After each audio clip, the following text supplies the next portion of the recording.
Atëherë do të thotë me që kemi përzgjedh si temë të trajtojmë siç tham një seminar të shkurtër ose këshilla të shkurta një para përgatitje do thotë para martesore, gjithsesi që për synim kemi rinin dhe patjetër që për përzgjedhjen e kësaj teme kemi disa objektive ose disa synime, në radhë parë tham aftësimin e brezit të ri, ashtu që e quajmë për brezi i teknologjisë ose i asocializimit.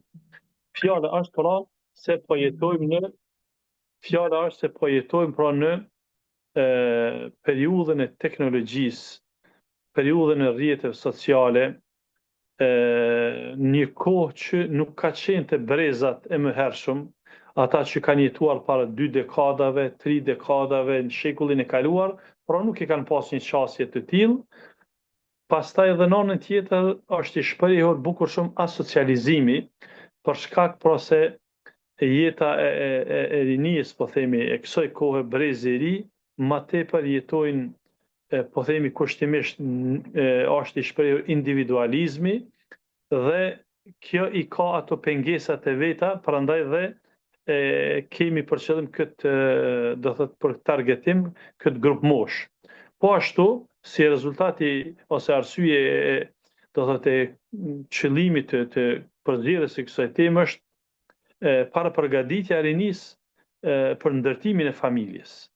Duke qenë se familja pra është te e rëndësishme dhe gjithsesi pra ndërtimi i këtij institucionit është imediat, duam që ta përgatitim ose par përgatitim rinin për ndërtimin e familjes sa më të shëndosh. Po ashtu duam që përmes këtyre këshillave të bëjmë ngritjen e vetëdijës lidhur me përgjegjësitë që duhet t'i marrin çiftet, bashkëshortet, ata që duan pra të përgatiten për martesë, madje të hyjnë martesë dhe të ndërtojnë familjen.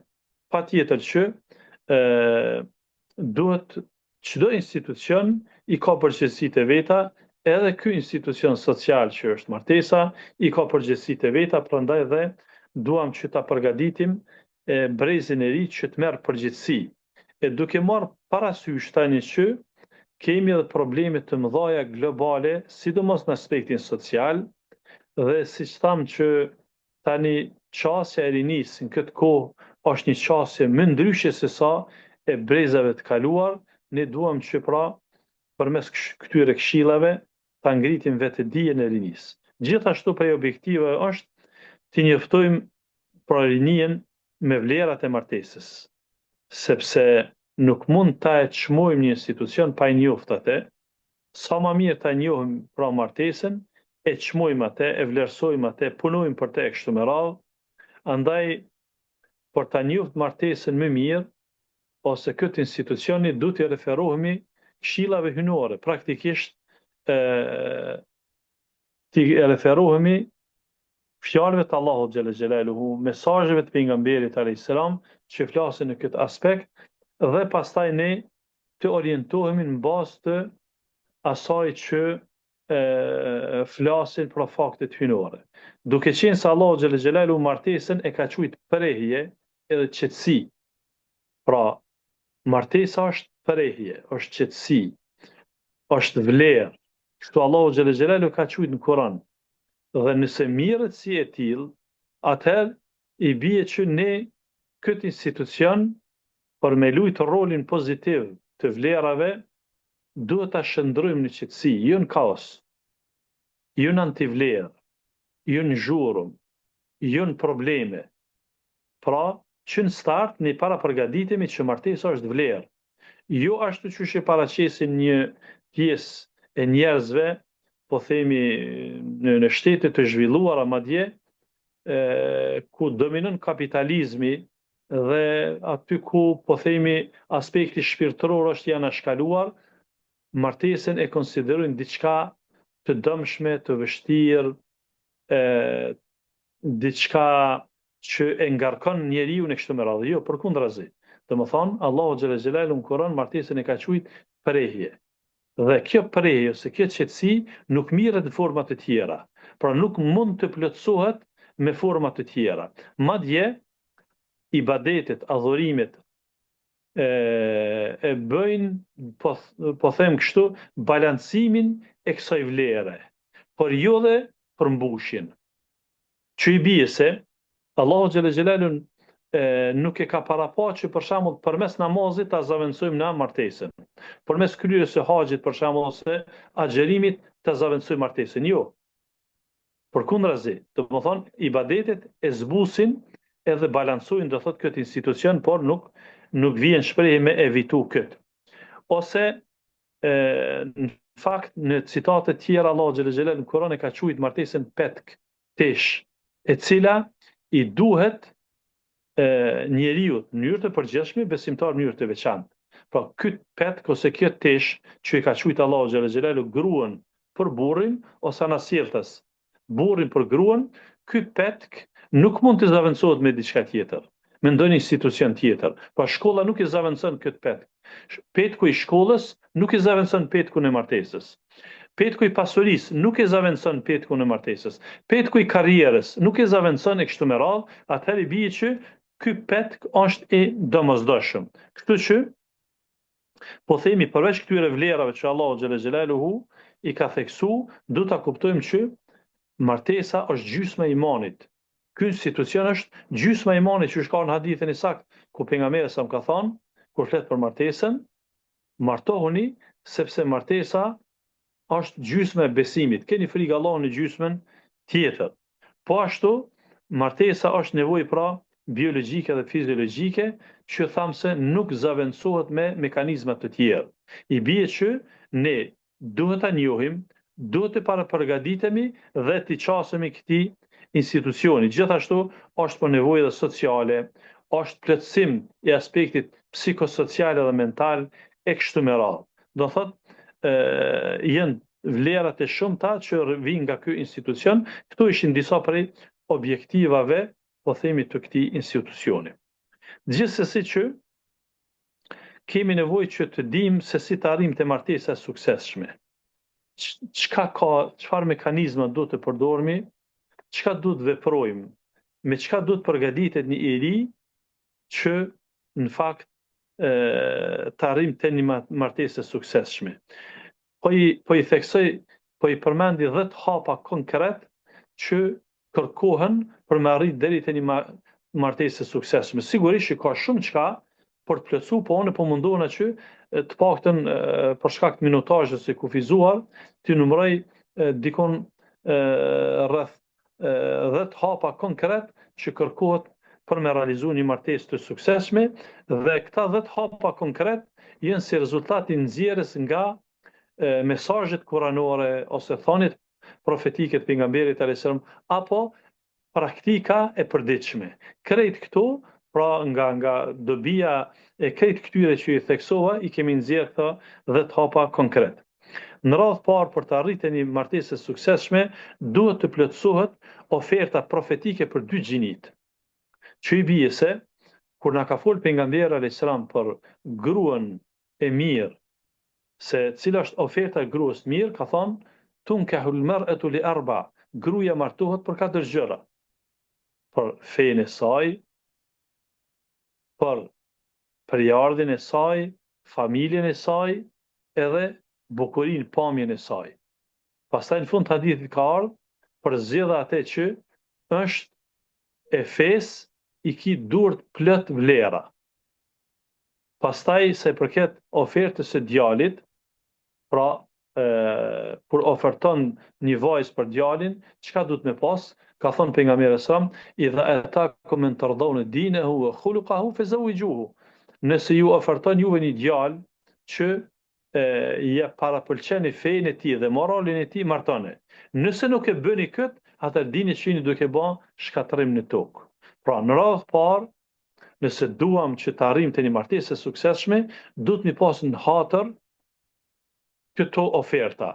Pra për vajzën që tjetë pra fetaria në radhë parë, tjetë praktikuese e fesë dhe njohje e fesë, sa ma e njohje e fesë që është, dhe praktikuese e fesë, martesa bëhet me begat. Po ashtu, luan rol familja e saj, përjardhja e saj, pasuria e saj, autoriteti i saj, gjithsesi edhe pamja e saj. Por për secilin këtu do të flasim pak nga pak kur t'i vije koha, dhe në anën tjetër tek djali, pra esencialisht ose parimisht e shikojmë aspektin e fetaristin, sikur se te vajza, pra e shikojmë njohuritë fetare të tij, praktikimin e fesë së tij, por gjithsesi edhe moralin. Në moral pastaj hyn, pra morali është një gamë e gjerë e vlera. Kjo vlen për dy gjinit, që do ta zbërthejmë domethënë në këto 10 hapa që i kemi parapas që të flasim.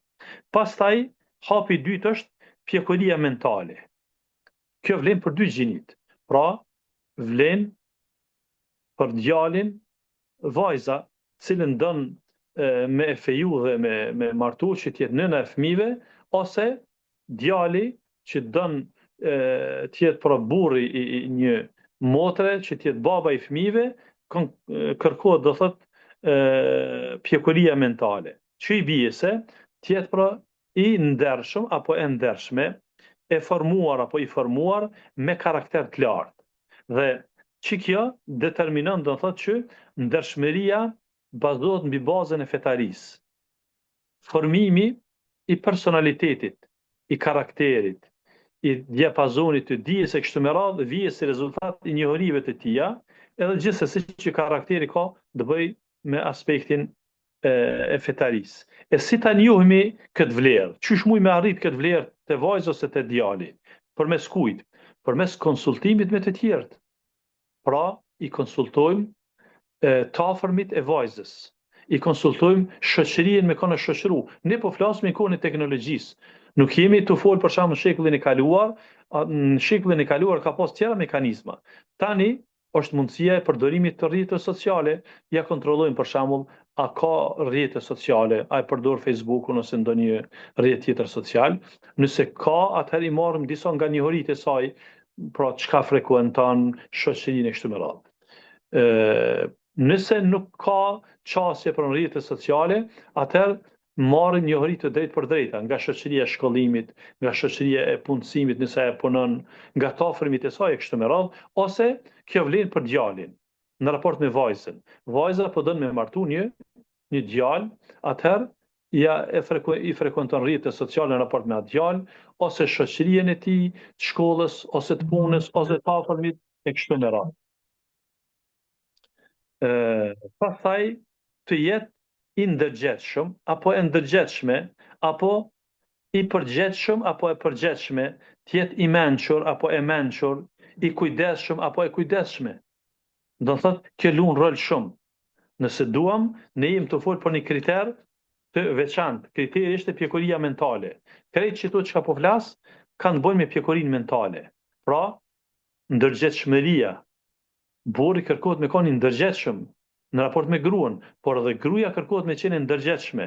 Gjithashtu me qenë i përgjetshëm në raport me obligimet që i ki për vetveten, për gruan, për martesën, për fëmin, por edhe gruaja të jetë e përgjetshme me detyrat që i ka në raport me burrin, fëmijën, obligimet e martesës e kështu me radhë. Dhe zatën te kjo pikë, shohim sot për shembull nëse bëjmë krahasim të divorcet ose problemet martesore, shohim se një pjesë e madhe e të rive, të dy gjinive, janë shpërfillës fokusin për vete gjinia femërore, ku shumë femra sot nuk duan të jenë nën, nuk duan të jenë nëna, ose epiteti i amësis ka fillu me uzbete gjinia femërore. Për faktin se, do thot, don të mirët me diçka tjetër, ose e anekson.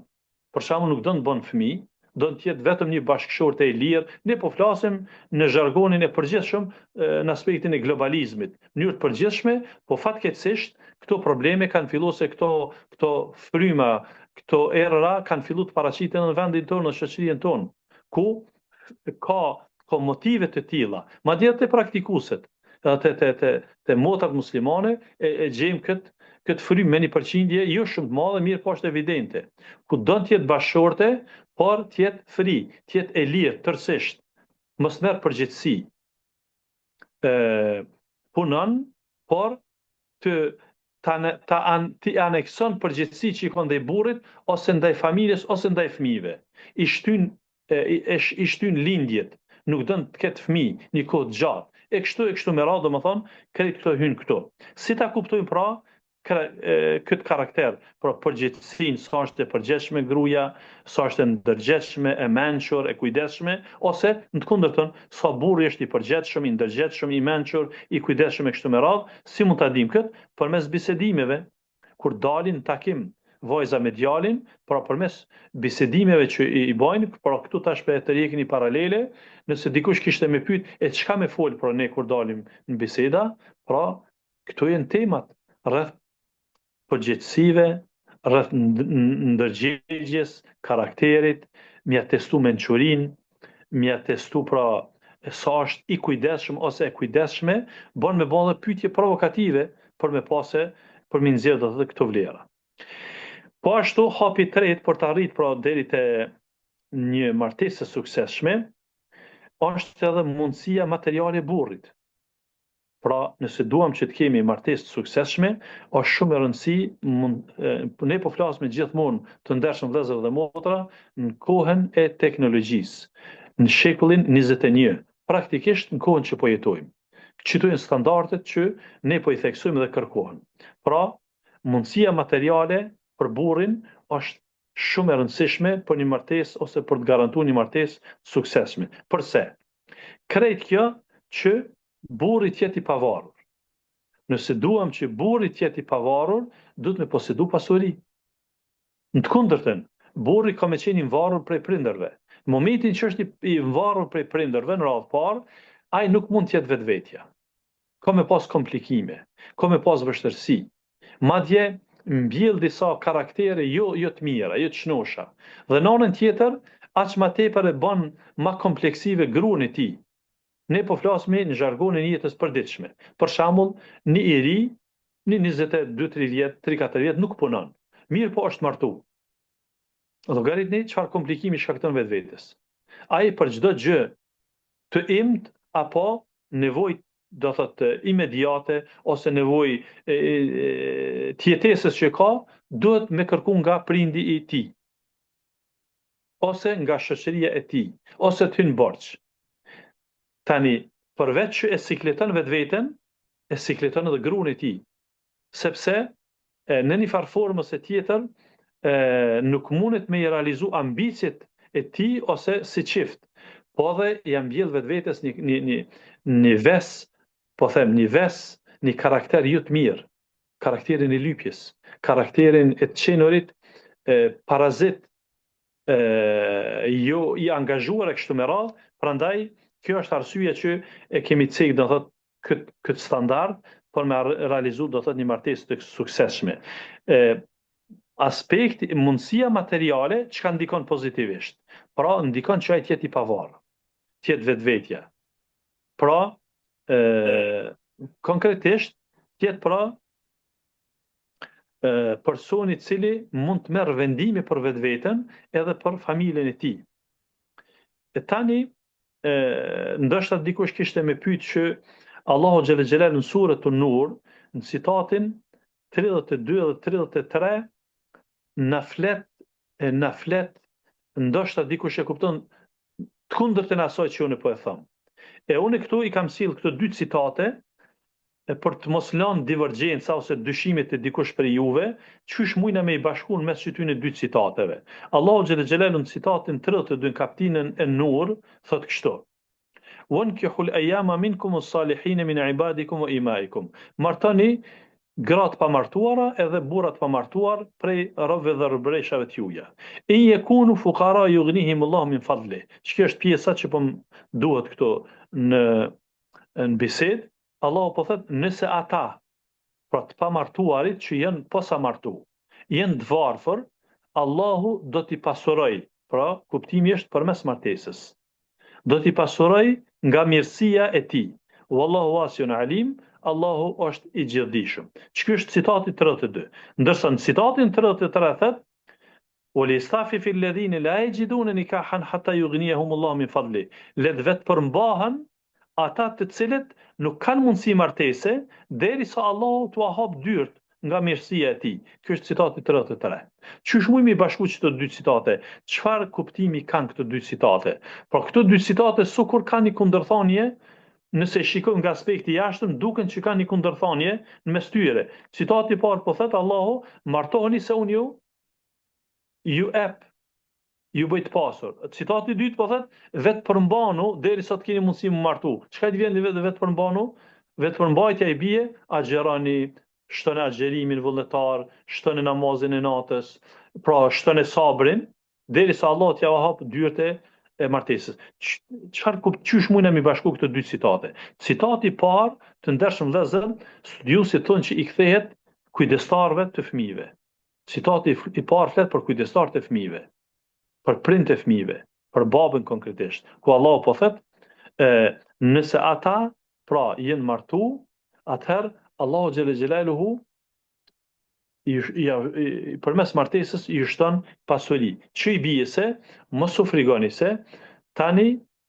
deri tani ka qenë vetëm djali yt në shtëpi. Tani është edhe një person i dytë, por është edhe një rrezik shtesë. Prandaj martesa e shton pasurinë. Kështu që rrini të qetë. Citati i dytë ju kthehet fëmijëve. I kthehet për rinis, që nëse ende nuk keni hinë martesë, atëherë vetë përmbahuni derisa t'i plotësoni kushtet. Edhe nuk vinë këto dy citate pra në kundërthani njëri me tjetrin. Vetë përmbajtja është që shka në hadithin e sakt, që pejgamberi sa mi ka drejtuar rinis, oje të ri, kush ka mundësi me u martu, i ka plotësuar kushtet, le të martohet. Kush nuk ka mundësi, le të agjeron. Pra, një prej vetë përmbajtjeve ka ardhur këtu agjerimi. Pra, si rezume nga këto dy citate, atëherë i bie që i riu i cili don pra të martohet, të punoj në mënyrë që domethënë të jetë i pavarur dhe siguron, garanton të hyrat me qëllim që të ketë një martesë suksesshme. Pastaj një hap tjetër ose një standard tjetër për të arritur martesë suksesshme është morali i lartë i të dy çiftëve. Të kenë pra moral të lartë. Ne e cekum edhe më herët gjatë një kriteri që e theksuam më herët, mirë po, këtu duam ta komentojmë atë ofertën që e cekum në fillim, do thotë të objektivat, pse po e trajtojmë këtë temë, hadithin e pejgamberit alayhisalam, idha atakum an tardawna dinahu wa khuluquhu fazawwijuhu. Nëse ju oferton juve një djalë që ja parapëlqeni fetarinë e tij edhe moralin e tij martone. Atëherë, morali, përzgjedhja e moralit para se të vendosim për martesë është shumë e rëndësishme. E si ta arrijmë këtë? Pra, çysh mund me arrit te përsosja e moralit? Përsosja e moralit arrihet përmes fetarisë, fillimisht përmes njohjes së fesë. Duhet sa më mirë ta njohim fen, atëherë e përsosim moralin edhe më mirë. Pastaj përmes praktikimit të asaj që e njohimi, përmes praktikimit të fesë, po ashtu ndikon edhe shoqëria e mirë. Te morali i mirë ndikon edhe familja gjithsesi, po ndikon edhe shoqëria e mirë. Një hap tjetër për të arritur do thotë të martesë së suksesshme është përjardhja e mirë familjare. Kjo vlen domethënë për dy gjinit. Edhe kjo është pjesë e ofertës që ceka në fillim të kësaj ligjërate. Gjithsesi që përjardhja e mirë familjare luan rol. Prandaj të ndershëm vëllezër dhe motra, mos u ngutni me vendos për martesë pa e njoft familjen e njëri tjetrit, sepse shkencëtarisht është vërtetuar. Shkencëtarisht kur themi, edhe në aspektin islam, nga dietarët islam, po edhe nga aspekti i shkencëtarëve të përgjithshëm, qofshin ata psikolog ose do thot antropolog ose ginekolog ose në shkencat e tjera, është vërtetuar se shumë prej po themi aspekteve morale, traditave, zakoneve, qasjeve kështu me radhë trashëgohen. Pra, duhet me pas kujdes sepse personi i cili është rrit, është edukuar në rreth, i merr edhe cilësitë e tyre familjare. Mund të ndryshon njeriu me kalimin e kohës, po patjetër ka dhe mbetje. Pra, prandaj një vajzë e cila don ta marton një djalë, duhet me shiku familjen e tij. Çfarë familje ka? A është familje shnosh? Ka raste që për shembull në mesin e një familje ateiste del një djalë që është fetar edhe ka fetarinë e mirë. Këto quhen përjashtime. Ose nga një familje ateiste del një vajzë e mirë, një motër muslimane e mbuluar, edhe prapë kjo quhet rast përjashtues. Mirë, për në rastet përgjithshme duhet pra ta shikojmë aspektin e përjardhjes. Po ashtu, një prej, po them një hap tjetër për të arritur një martesë të suksesshme është përshtatshmëria. Pra, edhe kjo çështje, edhe ky hap është shumë i rëndësishëm, i cili arrin ose mundson martesën e suksesshme ose një martesë dinitoze të lumtur e kështu me radhë. Në radhë parë duhet me qenë përshtatshmëria fetare. Përshtatshmëria fetare se fetaria është një gamë gjerë e njohurive, qysh do ta kishme kanalizu me çastin e kohës tonë. Pra, në kohën tonë nuk mjafton vetëm me qenë muslimane. Madje nuk mjafton vetëm me thonë unë e falna. Për shembull një djalë po kërkon një vajzë, edhe ajo është e mbuluar edhe falet. Nuk mjafton vetëm kaq. Pra duhet me shiku se edhe çfarë çësje ka, çfarë bindje ka, madje shkurt ka referencë, sepse mund këtë kohë, ne po flasim në këtë kohë, a do duhej me kon kjo pjesë do thotë e martesës është këtë tim në veti. Mirë, po ne po flasim në bazë të rrethonave që janë kriju në kohën tonë, kërkohet domethënë edhe kjo çështje që me qenë pjesë e trajtimit. Gjithashtu, te përshtatshmëria është edhe çësja në jetë. Luan rol çësja, çfarë çësje ka vajza në jetë, çfarë çësje ka djali, sepse tani duke di që rrjetet sociale ndikojnë. Për shembull, e kemi shumë theksuar aspektin e feminizmit. Që domethënë, siç e theka më herët, ti e merr një femën, madje një motër muslimane të mbulut, në pamjen e jashtme vret fetaria e saj, mirë po është ndikuar për rrjetet sociale, për mediave kështu me radhë, edhe do thotë vije deri te prishja e martesës. Po ashtu luan rol edhe te çështja e përshtatshmërisë dhe mendimet. Mendimet që i ka personi në raport me ndërtimin e vlerave në jetë. Qoftë mendimet fetare, po edhe tjetës përditshme, sepse mund të ketë diskrepancë mes palëve dhe kjo prish pastaj e prish lumturien ose po themi e pamundson një martesë suksesshme. Me vullnetin dhe dëshirën që t'ju afrojmë informata të cilat do t'ju duhen jetën e përditshme, me qëllim që të realizojmë një martesë të suksesshme, stabile, të qetë, lumtur e kështu me radhë, normal që kërkohen kritere dhe standarde. Ne parapërsisht ishim duke numëruar hapin e 7 ose standardin e 7 për të arritur një martesë e lumtur ose e suksesshme, ishim duke folur për njohjen e përgjegjësive për jetën martesore dhe kjo është shumë e rëndësishme, tham, sidomos në këtë kohë ku kemi të bëjmë me vënimin e pjekurisë mentale të rinia, kemi të bëjmë të një, po themi, ndërhyrje e jashtme globale në jetën tonë private, dhe sidomos tek ne shoqëria shqiptare, kudo që jetojmë në Kosovë, Shqipëri, Maqedoni, madje edhe në diasporë, duke pas parasysh që ne kemi qenë një shoqëri multisociale dhe kemi pas vlera të tilla, tani kemi një përzierje në mes asaj që kemi jetuar ndoshta me shekuj dhe çësjes së re, por gjithsesi që duhet ta kemi parasysh pra çështjen e marrjes së përgjegjësive, me qëllim që martesa të jetë sa më e begate dhe më e suksesshme. Hapi tjetër që ndikon për një martesë lumtur ose suksesshme është çështja e dukjes, çështja e bukurisë në radhë parë. Është hap po themi në veti që duhet ta kemi parasysh. Për faktin se e ka specifiku oferta profetike. Pra e hadithi që e cekum krejt në fillim në pjesën e parë, te oferta e grus, çka duhet me kërku grus, ishte edhe bukuria. Kjo vlen edhe për burrin, po në radhë parë po flasim për gruan. Atëherë, gjithsesi që bukuria duhet jetë pjesë e martesës, po jo krejt martesa. Krejt martesa duhet jetë fetaria, sepse në radhë parë është përmend për zgjedhjet ato që është fetare. fetarin. Pastaj në fund të hadithit ka ardhur çka me përzgjedh për 4 opsioneve. Cilit mi dhonë ma shumë rëndësi ka ardhur pra fetaria. Nuk ka ardhur bukuria. Bukuria do të jetë pjesë e martesës. E për ta kuptuar më mirë bukurien sikurse edhe elementet e tjera, përjardhja, pasuria e gruas, autoriteti kështu me radhë, i bie që bukurinë e gruas duhet ja të përshtatësh vetvetes. Kështu duhet me kuptu bukurinë. Pra, nëse do të pyet qysh me përzgjedh bukurinë e gruas, është sikurse përzgjedhja, po themi kushtimisht, e një gardarobe.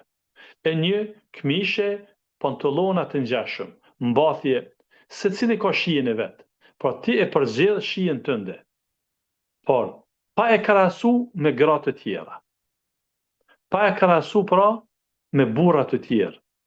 Ti e përzgjedh shijen e gruas tënde, tu e përshtat me vetveten. Pra gjithmonë edhe kjo do një qasje, do një studim të veçantë, sepse edhe këtu shpeshher kemi problemet të përzgjedhja e pamjes, e dukjes, e bukurisë të gruas ose anasjelltas, e bukurisë të burrit në raport me gruan, sepse matjet i bëjnë të gabueshme.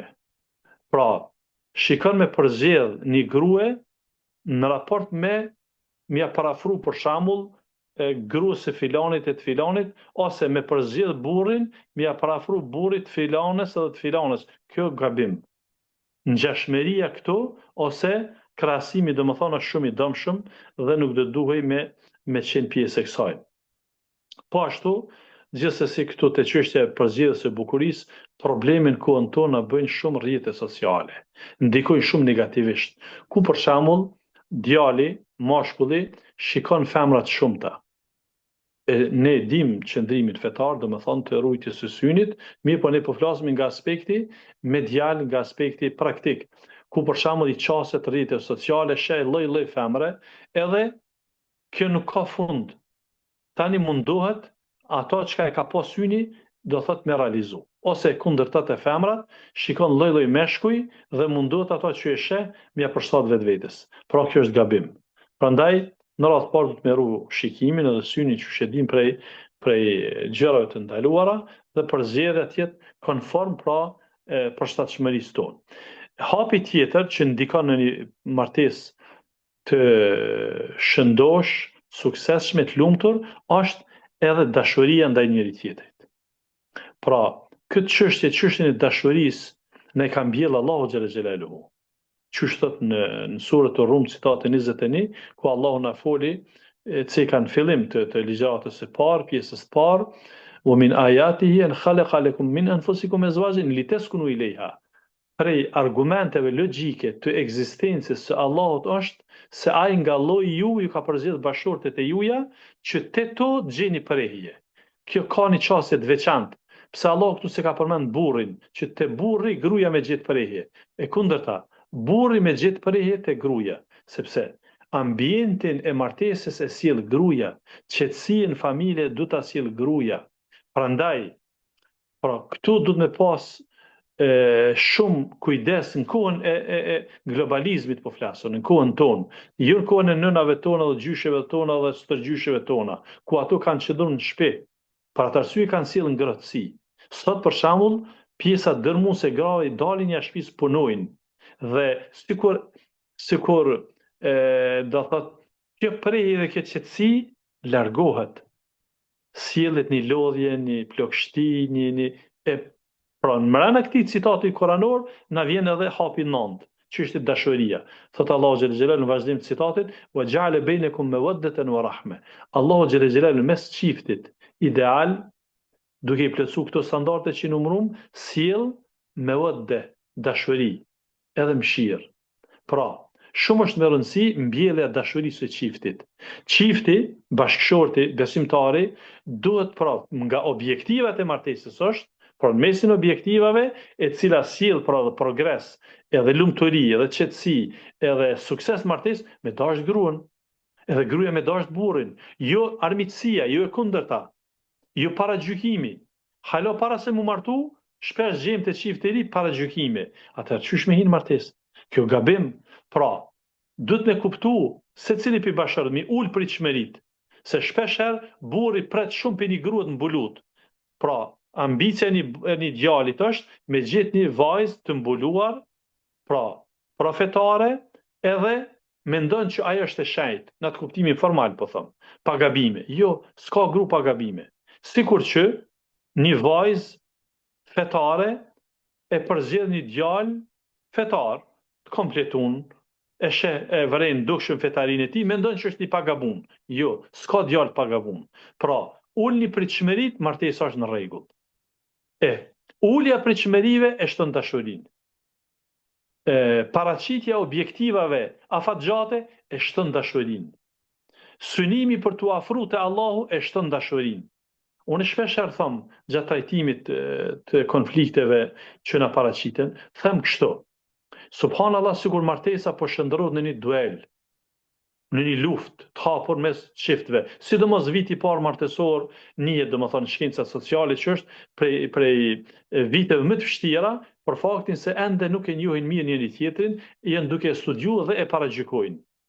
Pra, do duhej martesa mu shndru komplet në dashuri, sepse martesa tha më plotësim i nevojave tona fiziologjike dhe biologjike, edhe mentale dhe psikosociale. Atëherë, qysh për shembull ti e merr një çift edhe urrejn, nuk ja jep dashurinë e plotë kështu me radhë. Kështu që faktet tona fetare, konkretisht Kurani dhe Suneti dhe këshillat e dietarëve janë që duhet komplet me dhënë dashurinë gruas, që mu përmbush ajo, dhe gruaja duhet me dhënë komplet dashurinë burrit që ai mu përmbush. Në të kundërtën, pastaj këto është lakmia. Këtu ndodh ajo e kundërta e kështu me radhë. Fundit që po e ceki, si hap i cili plotson domethënë lumturinë ose martesë lumtur është për kujdesin ndaj pastërtisë. Për kujdesin ndaj higjienës. Shumë luan rol. Higjiena, të ndershëm vëllezër dhe motra, shumë luan rol në sjelljen e një martese të lumtur, të qetë, suksesshme.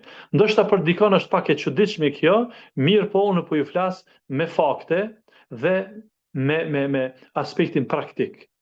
Për kujdesi i higjienës te gruaja në radhë parë, te bashkëshortja duhet jetë prioritet.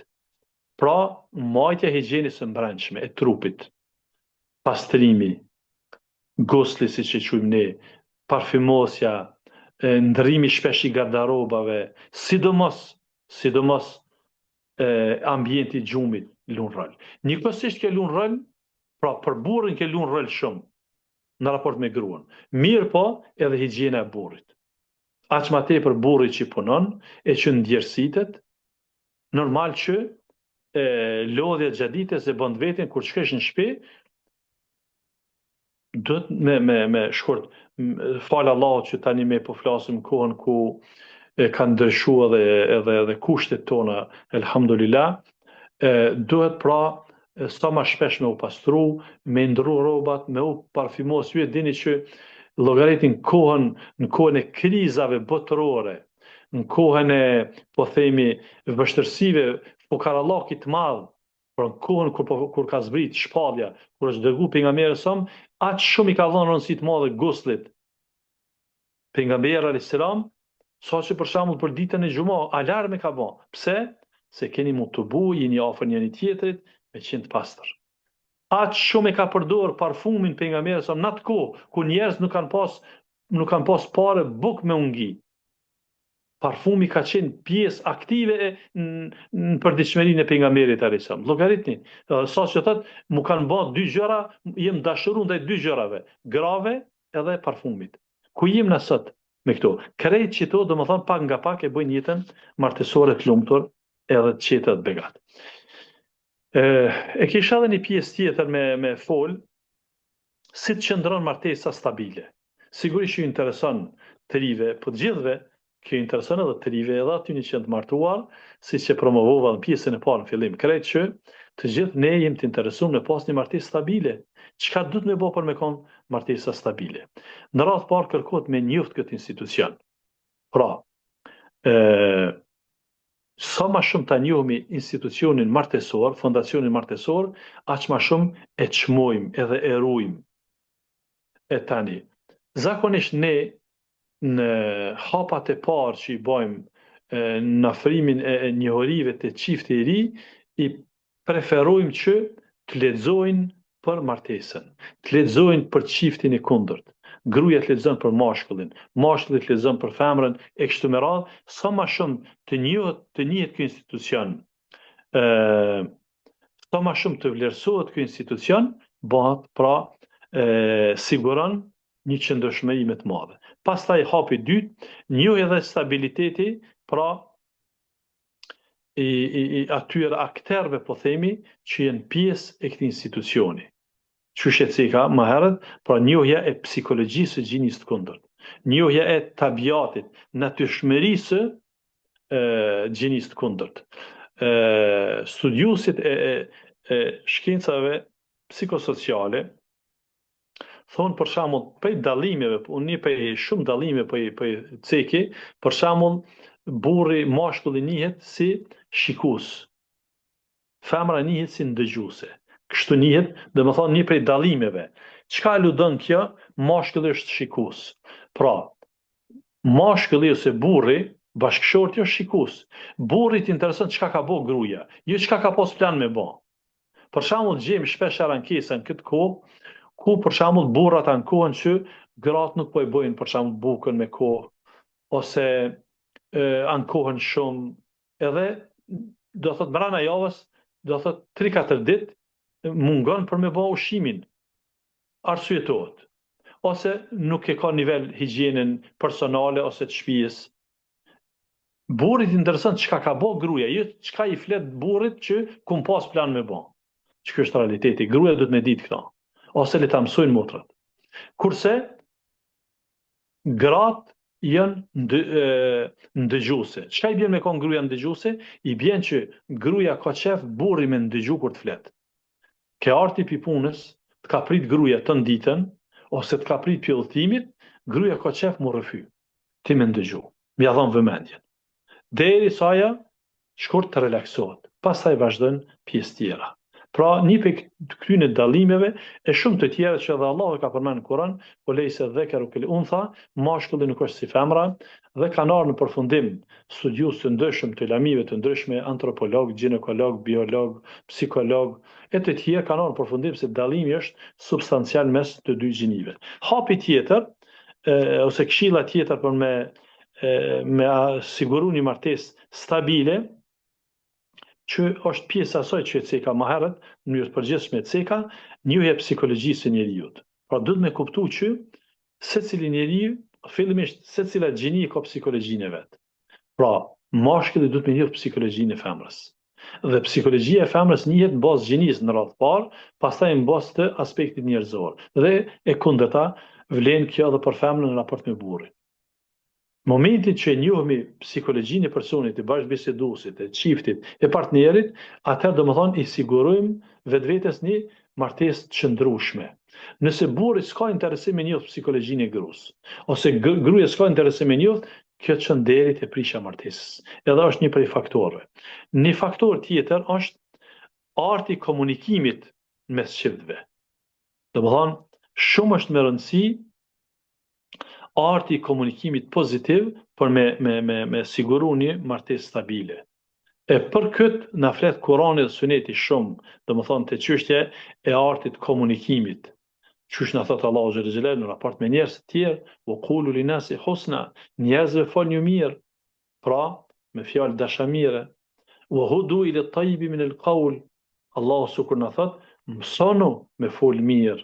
Nëse ne do të mësojmë me fol mirë me të tjerë, në raportin bashkërtor dhe më mirë, ose do thotë në shumë citate kuranore, sidomos në kapitullin e 2 në suratul Bekare, përsërit Allahu xhël xhelalu radhazi nga citati 227 deri në 242 ose 2-13 herë radhazi përmend shprehjen bil ma'ruf, pra folni me të mirë, epni me të mirë, trajtoni me mirësi njëri tjetrin e kështu me radhë. Pra, duhet me mësu, të ndershëm vëllezër dhe motra. Duhet, nëse kemi mangësi e komunikimin, duhet me marrë, sot ka mundësi me marrë kurse shtesë. Qysh me komuniku do thot, me palën tjetër, edhe i te kalon disa teke që trashëgon tek ne. Fatkeqësisht, trashëgon disa vese, kemi nevojë pra me eliminu ose me përmirësu. Hapi tjetër, ose këshilla tjetër cila siguron një martesë stabile është arti dhe mjeshtria e tejkalimit të sfidave në martesë. Pra, do të bëhemi mjeshtër qysh mi tejkalu problemet martesë. Pse? Se edhe martesa i ngjason sikur se edhe mjeteve të tjera, që din mu deformu, din mu prish, din mu demolu, e duhet pra ta mësojmë të kemi mjeshtri qysh mi tejkalu sfidat martesë. Nuk ka sfidë që nuk tejkalohet, vetëm se kërkon mjeshtri. E kjo mjeshtri bëhet më e rëndë në fillim të martesës. Për atë arsye ne tham që viti i parë martesor është më sfiduesi, sepse nuk e njohin çit mjeshtri. Edhe i marrin gjërat pra shumë afër zemrës dhe çifti i ri kanë pritshmëri shumë të mëdha dhe presin shumë për njëri tjetrit, këtu plas sherrri. Pra, ulni pritshmëritë, qetësonu, stabilizonu, kuptoni që keni mangësi të përvojës në jetën martesore, pra me kalimin e kohës gjërat binë në vend edhe do thotë rregullohet çdo gjë. Për atë arsye Allahu xhela xhelalu në Kur'an thotë wa'shiruhunna bil ma'ruf, gratë trajtoni me mirësi. Pra, Allahu na porosit, burrat i porosit që gratë ti trajtojmë me mirësi. Çka i bën me mirësi? Me fjalë të mira, me sjellje të mirë. Kjo vlen edhe për gruan apo me burrin. Wa'tamiru bainakum bil ma'ruf. Në kapitullin e divorcit Allahu na drejton të gjithëve. Kaloni jetë mirë mes veti. Kjo vlen për dy gjinit. Pra, duhet ta kuptojnë njëri tjetrin e kështu me radhë. Pastaj një citat që personalisht shpesh herë këshilloj çiftet që këtë citat ta vendosin në dhomën e gjumit. Allahu thotë: "Wala tansaw al-fadla bainakum." Mos i harroni mirësinë ndaj njëri tjetrit. Vlerësoni njëri tjetrin. Vallahi ky citat nëse kuptohet mirë dhe drejt të ndershëm vëllezër dhe motra, unë them që ndoshta vlera më e madhe, sikur të ishte vetëm ky citat, në këtë temë në Kur'an do të na mjaftonte. Allahu po thotë, mos i harroni të mirat ndaj njëri tjetrit. Vlerësoni njëri tjetrin. Sa martesa prishen në mungesë të njohjes së këtij citati ose kësaj vlere. Shkojnë në antivlerë, shkojnë duke i demolu vlerat, ose do thotë duke i përçmu vlerat. Jo, Allahu po thotë vlerësoni njëri tjetrin, vlerësoni mundin e njëri tjetrit, vlerësoni dijen e njëri tjetrit, vlerësoni lodhin e njëri tjetrit. Martesa bëhet e çmueshme dhe stabile. Pastaj thotë Allahu: "Wa an ta'fu aqrabu lit-taqwa." Që të falni është më mirë, më afër takvallahut, që të falni. Sa çift e kanë prish martesën sepse se falin njëri tjetrin, sa amnistojnë.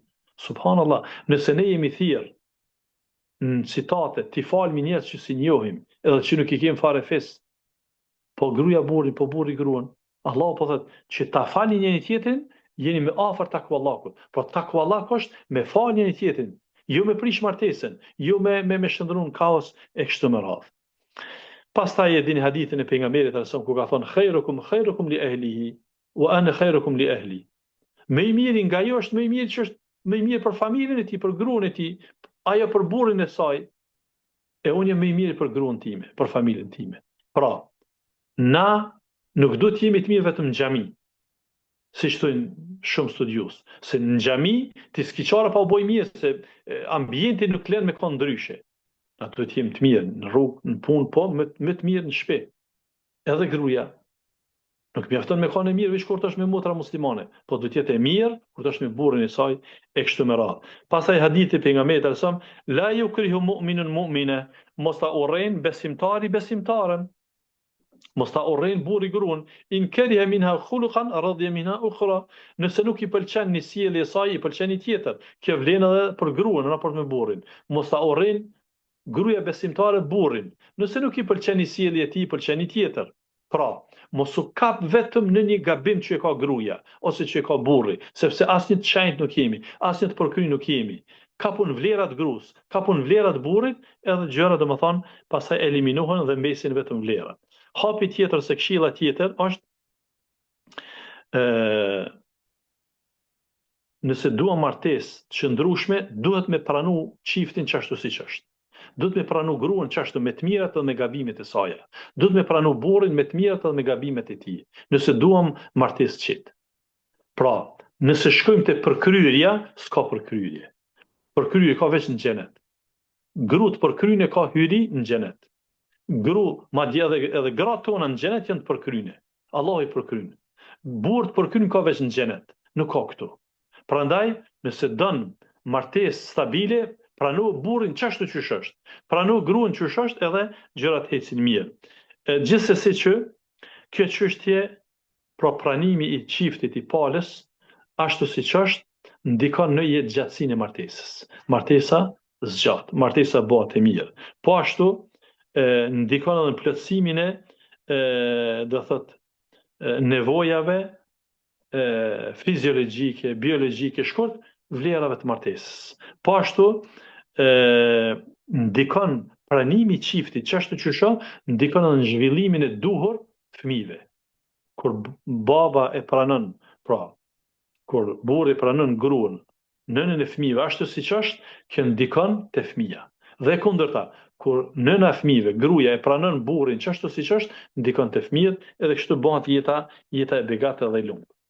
Pastaj një standard tjetër, një këshill tjetër që na mundson qëndrueshmëri, stabilitet martesë është që të jenë sinqert çiftet me njëri tjetrin. Pra, gjatë bisedave paramartesore, do të me qenë sinqert, jo me premtu ato që nuk është. Jo me dhon burri premtim, e kam këtë vill, e kam këtë kerr, e kam këtë pasuri, ose gruaja, e kam këtë zotësi, e kam këtë përvojë, kur të martohen, shihen që ato gjëra fare nuk janë, ose janë vetëm një pjesë e tyre. Kjo gabim. Pra, sa më të sinqert që të jenë çiftet para martesës, pra në gjatë bisedimeve, martesa bëhet më e begatë edhe më e lumtur. Pra mos premto ato që nuk është, sepse e bën martesën vështirë. Hapi tjetër, këshilla tjetër është, pra ti përmbahen kritereve që i kanë vendos para martesës. Nëse dëni martesë qëndrueshme, përmbaju kushteve, kritere që i ke vendos para martesës. Shpeshher çiftet, për shembull, para martesës i vendosin disa kritere. Burri ja vendos disa kritere gruas, ose gruaja burrit. Ose ja premton që do ta bëj këtë edhe këtë edhe këtë, burri gruas ose kundërta. Masi të martohen, i harrojnë. Edhe pale tjetër nuk i harron, i kërkon. Kjo, domethënë, e destabilizon martesën. Atë domethënë mos premto ato që s'mundesh me majt dhe pra mos vendos kritere të vështira. Hapi tjetër, hapi 9, është të mos nxitojnë çiftet në marrje të vendimit para martesës. Ne themi që para se me vendos për martesë, nëse do një martesë stabile, mos u ngut. Pra, t'jesh i ftoft ose e ftoft sikur mesin e dimrit.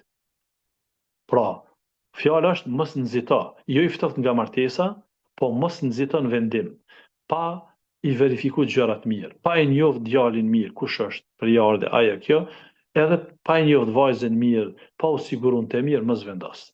Pra, mos vendos me emocione, me eufori, sepse kjo është afat shkurte. Euforia është afat shkurte, emocionet nuk zgjasin shumë. Prandaj, vendos, pra, me mençuri, me larg pamësi, atër martesa bëhet e begatë. Fundit që po e ceki si hap, ose si këshill për një martesë stabile është, të mos jenë rrjete sociale ndërmjetësues ose mësit. Pra, nëse don martesë stabile, mos e bën mësit, domethënë Facebookun ose rrjetet tjera sociale. Jo, njeriu nuk njihet përmes rrjeteve sociale. Muslimani nuk njihet përmes rrjeteve sociale. Nuk duhet. Pra mund të përdor rrjetet sociale si mekanizëm ndihmës, që shqetësi kanë fillim, për me marr info rreth personit, i ka ajtosh, kush është, çka punon, kaq. Amo jo me përdor si, po themi si ndërmjetësues. Sikur që po ndodh, sepse kjo pastaj e bën pra martesën jo stabile. Dhe për fund krejt, do thot, po i ceki disa sfida martesore, cilat por duhet me pas kujdes, për faktin se